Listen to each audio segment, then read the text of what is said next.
Hello everyone, कैसे हैं आप सब। आई होप आप लोग बहुत अच्छे होंगे and yes once again I welcome you all to my YouTube channel thrive with Ritu. और आज का टॉपिक हमारा रहेगा powers of our conscious mind. ठीक है, हम आज पढ़ने वाले हैं कि हमारे कॉन्शियस माइंड यानी कि हमारा जागृत मन, जिसकी पावर्स हम अभी तक यूज करते आ रहे हैं, इसके कितनी पावर्स हैं ये आज हम पढ़ेंगे। ठीक है, तो सबसे पहली पावर आपके कॉन्शियस माइंड की क्या है? Control over your 5 senses. आपकी 5 सेंसेस के ऊपर कंट्रोल है आपके कॉन्शियस माइंड का। कौन सी 5 सेंसेस? आपकी आईज जिससे आप देखते हैं, आपके एयर्स जिससे आप सुनते हैं, ठीक है, आपके नोज, आपका नोज जिससे आप स्मेल करते हैं, टंग जिससे आप टेस्ट करते हैं, स्किन जिससे आप फील करते हैं। Second one is the body movements. जो भी आप बॉडी मूव करते हैं, लाइक चलना, खाना खाना, बातें करना, ठीक है, डांस करना, कोई भी एक्टिविटी करना, एक्सरसाइज करना, तो ये क्या है? ये आपके बॉडी मूवमेंट्स हैं। तो आपके बॉडी मूवमेंट्स भी आपके कॉन्शियस माइंड के कंट्रोल में होते हैं दोस्तों। Third one is logic. ये तो मैंने आपको पहले भी बताया था that your conscious mind is a logical mind. ठीक है, fourth one is analytical mind. Fifth one is interpretation करना। इंटरप्रिटेशन मतलब क्या होता है? अनुमान करना, गेस वर्क करना। जब भी आप कुछ गेस करते हैं, अनुमान लगाते हैं, तो आप इसमें किसका यूज करते हैं? अपने कॉन्शियस माइंड के पावर का यूज करते हैं। ठीक है, then the next one is judgmental mind. Judgmental तो इसको होना ही था, क्योंकि अगर आपका सबकॉन्शियस माइंड एनालिसिस कर सकता है, लॉजिक लगा सकता है, इंटरप्रेट कर सकता है, तो आपका माइंड जज भी कर सकता है। तो your conscious mind is a judgmental mind. The next one is decision making mind. जब भी आप अपनी लाइफ में कोई भी डिसीजन लेते हैं तो आप बहुत सोच समझ के लेते हैं। तो ये ज़्यादा सोचने और समझने वाला जो काम होता है ना, ये आपका कॉन्शियस माइंड करता है। ठीक है, last and the most important one, ये बहुत इम्पॉर्टेंट था इसीलिए मैंने ये वीडियो के लास्ट में रखा। ठीक है, तो लास्ट में है थिंकिंग, सोचना। दोस्तों आपको पता है, सोचना जो है ये भी आपके कॉन्शियस माइंड के कंट्रोल में होता है।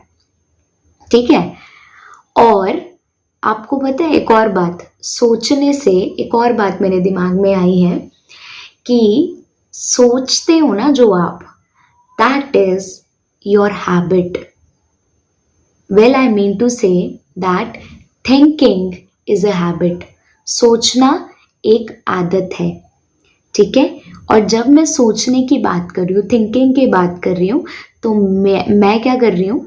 थिंकिंग को 2 थिंकिंग में डिवाइड कर रही हूँ। ये एक्चुअली मैं नहीं कर रही है, आप लोगों ने थिंकिंग सोचते ही सोच लिया था कि थिंकिंग 2 तरह की होती है। One is positive thinking and the other is negative thinking. आपको पता है दोस्तों, 70 to 80% लोग ऐसे हैं जो कि नेगेटिव थिंकर्स हैं। और एक और पते की बात बताऊं, कई नेगेटिव थिंकर्स को तो ये भी पता है कि हम नेगेटिव सोचते हैं, लेकिन वो फिर भी कुछ नहीं करते। पता है ऐसा क्यों दोस्तों? बिकॉज नेगेटिव सोचना उनकी हैबिट बन चुकी है and it is very difficult for those people to come out of that habit. But ऐसा नहीं है कि आप उस हैबिट से बाहर ही नहीं आ सकते, उस हैबिट से बाहर आना इम्पॉसिबल है, ऐसा नहीं है दोस्तों। अगर आप एक नेगेटिव थिंकर हैं तो आप एक पॉजिटिव थिंकर भी बन सकते हैं। ठीक है, उसके लिए करना क्या है आपको? सबसे इजी मैं आपको बोलती हूँ, 21 डेज तक अफर्मेशंस बोलने हैं। अफर्मेशंस क्या होते हैं दोस्तों? अफर्मेशंस वो सेंटेंसेस होते हैं जो आप जब उनको बोलें तो आप पॉजिटिव फील करें, आप खुशी फील करें। ठीक है, अब अगर मैं आपको बोलती हूँ कि दोस्तों अफर्मेशंस तो आपको इंटरनेट से भी मिल जाएंगी, अफर्मेशंस आप गूगल करो, चैट जीपीटी ये आपको बहुत सारी अफर्मेशंस दे देगा, but what I suggest is कि अफर्मेशंस जिसने भी गूगल में डाली है ना, उसने अपनी सिचुएशंस के हिसाब से अफर्मेशंस बनाई है, ठीक है। तो आप ही अच्छे से जान सकते हो कि आप किस प्रॉब्लम को फेस कर रहे हो राइट नाउ, आपकी सिचुएशन क्या है और आपको किस तरह का अफर्मेशन चाहिए। तो आई विल सजेस्ट यू आप अपनी अफर्मेशंस खुद बनाइए। अब मैं आपको एक छोटा सा एग्जाम्पल दे देती हूँ। फॉर एग्जाम्पल, अगर आप किसी फाइनेंशियल क्राइसिस से गुजर रहे हैं, मोस्ट ऑफ द लोगों की यही दिक्कत होती है, पैसा इज अ दिक्कत कि हमारे पास पैसा नहीं है, ठीक है। कई लोग अगर फाइनेंशियल क्राइसिस से गुजर रहे हैं तो उनके लिए पॉजिटिव अफर्मेशंस क्या होंगी, वो हाथ जोड़ के यूनिवर्स या किसी भी भगवान को आप मानते हैं तो आप क्या बोलेंगे हाथ जोड़कर, I am very grateful for all the money I have been given throughout my life. I am very grateful for all the money I have been given throughout my life. ठीक है, मैं बहुत दिल से शुक्रगुजार हूँ वो सारा पैसा जो मुझे अभी तक मिलता रहा। और आप बोल सकते हैं that I am a money magnet. Money मेरे पास ऐसे आ जाती है जैसे मैग्नेट आयरन को अट्रैक्ट करता है, वैसे ही मेरे पास पैसा आता है, ठीक है। और अगर आप ऐसा कुछ नहीं कर सकते ना तो आप क्या करो, be grateful for what ever you have, ठीक है।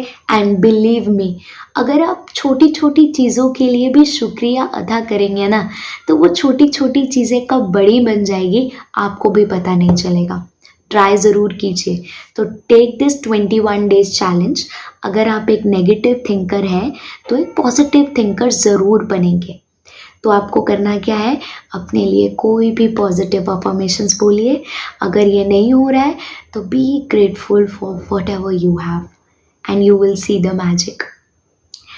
तो आज की वीडियो के लिए सिर्फ इतना ही। हम नेक्स्ट वीडियो में और अच्छे से डिटेल में बात करने वाले हैं। आप सबको पता है किसके बारे में, सबकॉन्शियस माइंड के बारे में। टिल देन, अगर आपको ये वीडियो अच्छा लगे तो ज़रूर से इस वीडियो को शेयर कीजिए, लाइक कीजिए and do subscribe my YouTube channel. Thanks for watching.